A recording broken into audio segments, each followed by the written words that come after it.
So you're asking yourself, who am I? Well, my number is 11392 for those of you who care about that kind of stuff. But I'm really just an old fart who loves disc golf almost as much as my children, especially that one kid, and they know who they are. So 3 weeks after picking up a disc, I played in my first tournament in Augusta, Georgia in 1994. Yes, I know some of y'all weren't even born then, and that hurts me really bad. During a lunch break, a guy walked up and asked to play a few holes with me. I later found out his name was Ken Climo, and he showed me how to throw an S-curve. A year and a half later, I came in 5th in the Am Worlds. Damn putting.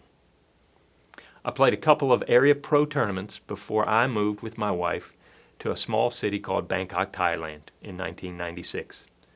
We went there to work with Thai college students through a Christian ministry. Language school was hell. It sucked big time. But hey, I can now order khao pad gai like a boss. Disc golf had to take a back seat while I was in Thailand simply because no one else played. However, I did declare myself the Thai national champion for 6 years in a row.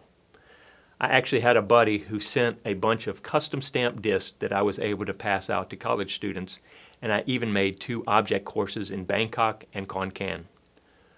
I was able to write an article for a disc golf magazine about being a lonely disc golfer living in Thailand, and eventually made my way over to Tokyo to play in a 150 gram or lighter class tournament, which was weird.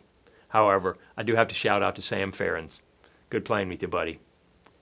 So in 2002, I came back to the States with 3 kids, and I had promised my wife I would only play in one more tournament to get it out of my system.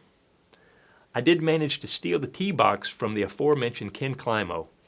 Only one tee box, but I got him. And then later, I pulled my groin in the next round and had to throw all the rest of the course with just standstill forehands. However, I did manage to qualify for the U.S. Open. But I had promised my wife that I would only play one tournament, so I didn't go. That kind of hurt. It hurt bad. It still hurts to this day. But shortly thereafter, I had much bigger things to think about when I was diagnosed with testicular cancer.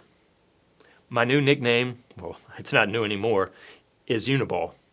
I even wrote the pin company to see if I could become their spokesman, but they turned me down.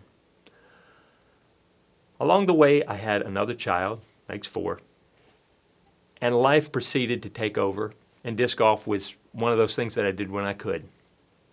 However, along the way, I had made some amazing friends. Daniel Marcus, Lavon Wolf, Tom Monroe, and so many others have given so much to me and the sport of disc golf. And what I noticed about each one of these guys was it wasn't just about their playing skill, but their character and their love for the game. Thank you so much, guys. Some of my best times have been on the course with these guys. And 3 years ago, when I was hit with a second round of cancer, thyroid, gone, as part of getting back to life, I started playing more and more disc golf. And thanks to my buddy Connor Miller's encouragement and friendship, I played in my very first tournament in almost 20 years. I did pretty good. So since disc golf has meant so much to me, I wanted to give something back. This is me trying to help the next generation. I started to get interested in where the sport is going, and I love to see the growth, but I'm noticing a trend. Everyone seems to think because they can throw far or they can practice putting for 2 hours a day, they are bound to make the lead card on the Pro Tour.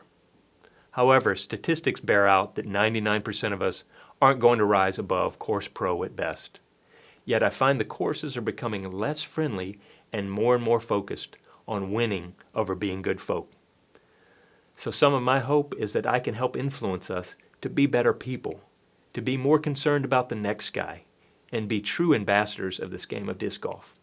So while we will learn to get better at throwing, I hope we get better at living. So please join me as we jump in and we work on playing, practicing, and training, and having a great time while we do. See you out on the course.